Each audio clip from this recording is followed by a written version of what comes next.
fighting for school choice for quite a while. Darla Romfo, national president of the Children's Scholarship Fund, which has provided scholarships for over 300,000 needy kids. And you can't say enough about the work you do, Darla. First of all, Happy New Year. You. And the great news, Happy New Year. The great news about what's happening in Vermont is that it shows that school choice crosses ideological lines. I mean, Vermont, I spent 4 years in college there. It's a pretty liberal place, whereas Virginia is a pretty conservative place, generally speaking. And yet both of them have strong advocates for school choice. I think that's great news. It is great news. 2023 could definitely be a year of a lot of good news in school choice, education freedom, parent empowerment. We certainly need it. Coming off the pandemic, you know about the learning losses, and before that we only had a third of 8th graders and 3rd graders reading at grade level. So we definitely need school choice. And what does that mean?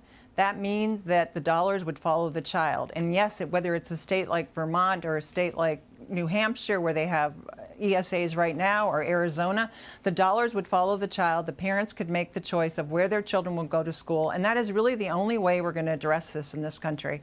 And, you know, wherever there is a choice, where they have lotteries for school choice programs, et cetera, you see this huge lineup of parents eager to get in there. The kids don't exactly know what's going on, but the parents do. The parents look at the figures, and clearly in charter schools that are dedicated to teaching as opposed to CRT training, and Catholic schools and whatever it happens to be, where you have that alternative, parents go to it in droves. They absolutely do. And as you mentioned, you know, the legal impediments, like what happened in Vermont, those have been falling down over the last 20 years. In fact, I can't remember any time recently that the Supreme Court of the United States didn't come down in favor of school choice. We also see that the polls, you were mentioning bipartisan support, Democrats, Republicans, independents, they're all wildly in favor of school choice. The only impediment is the teachers union and the politicians that are beholden to them. So what does that mean? That means that voters need to make this a litmus test almost, because the problem is so serious now, what's happening in our education system, that this is actually an issue everyone in this country should vote on. Does this politician support education freedom? Do they support parents as the first educators of their children? And if they don't, vote them out. And when you ask that question, they do vote them out. That's exactly what happened in Virginia, right? Mm-hmm. That's exactly what happened. The one politician said parents shouldn't have anything to say about what happens in their child's education. And the other one absolutely said parents should be in charge of their child's education. And parents and people with common sense know this.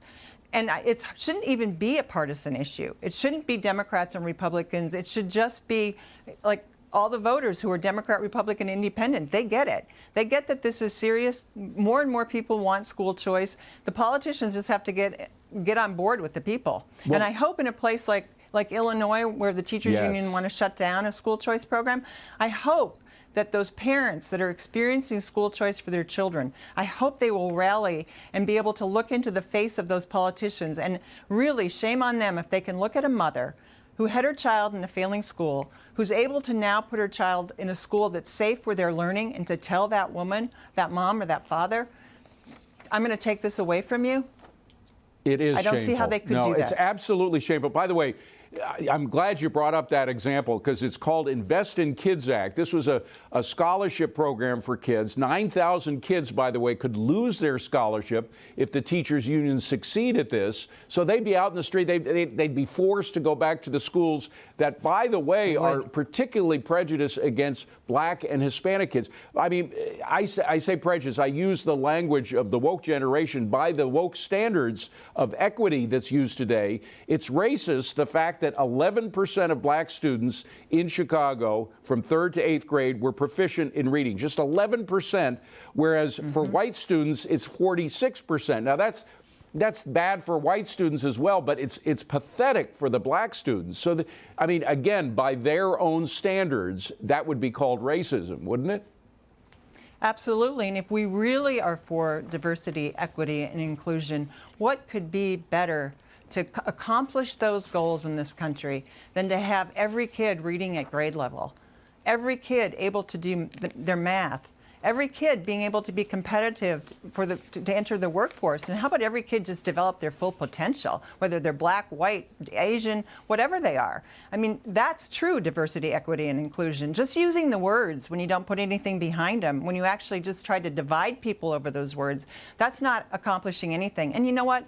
Americans in the Midwest and the East Coast, on the West Coast, Americans know that. Voters know that. I hope that they go to the ballot box and make their voices heard, because parents need to be able to vote with their feet. They may need to be able to take their child. And actually, I would say even for a parent right now that doesn't live in a state where there's school choice, there are no do-overs in your child's education.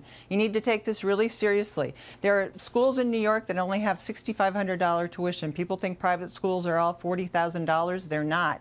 Maybe you can go to that school, find out if they have scholarships like the ones we offer, because it's going to be too late if you wait for school choice to happen for your child if you're not already living in a state where there is school choice. By the way, you mentioned the $6,000 tuitions at some of the Catholic schools in New York, et cetera. It costs, for the public schools, $35,000 per pupil to educate kids in New York City right now. It's just atrocious what they're doing, how they're wasting taxpayer money, including wasting the lives of so many children. Darla Romfo, great work that you do. Happy New Year to you and your family. Thanks for coming.